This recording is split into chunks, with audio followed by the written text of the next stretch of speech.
what I think is notable about her is that she's not a superheroine. She's not a 1 in 10 million person, but she's an ordinary person who chooses to do the right thing over and over again, even when she's tired and even when she's afraid for her life.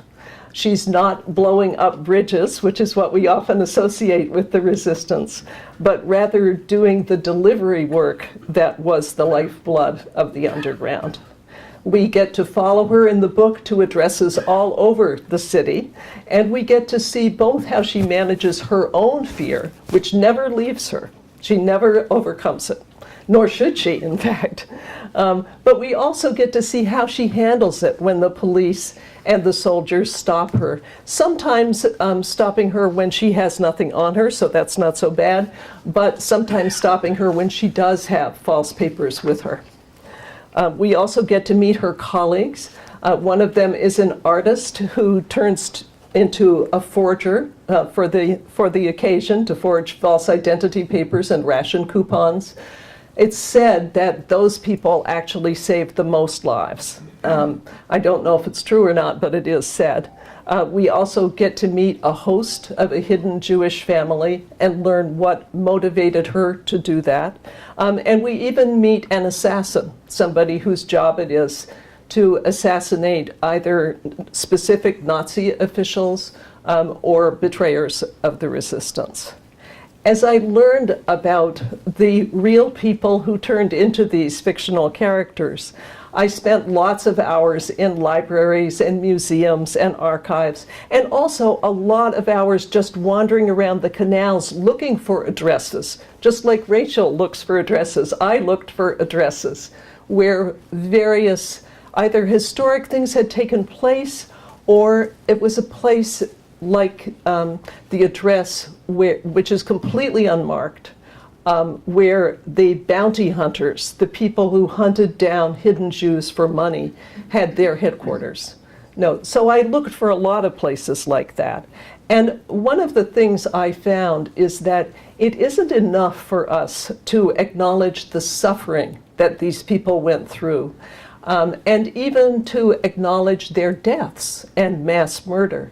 It's also terribly important for us to acknowledge the joy that was in their lives, the love that they had for one another and for the world, and the courage that they showed, no matter what their circumstances were.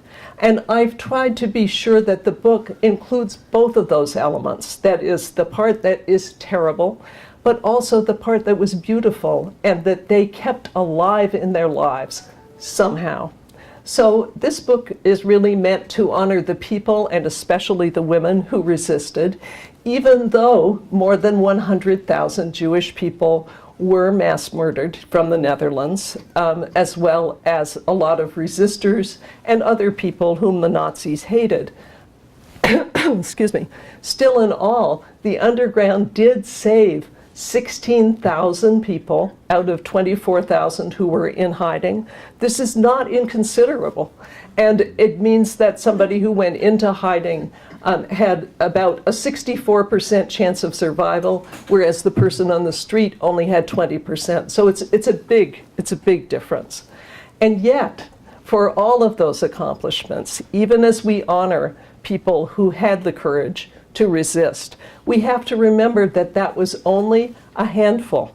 It was a very small number overall, that most people colluded by minding their own business, or they collaborated by helping the Nazis in some way. Just as today, we all see suffering, we all see hatred, we know what's wrong, and yet only a few of us take action. So my best hope for this book is that some of Rachel's courage will rub off on all of us, and that we'll heed some of the warnings in the book that show how a place like Burlington can become so different and so dangerous so fast. Every day we're hearing and reading and watching the television to see hatred, sometimes against Muslims or refugees or Mexicans or Jewish people, gays, African Americans, you name it. So we need to be as courageous as my heroine, Rachel, and the many real people who she represents. When we hear Hitler talking out of anyone's mouth, no matter who it is, we need to speak up and act rather than wish, as many Dutch people did, that bigotry would just go away.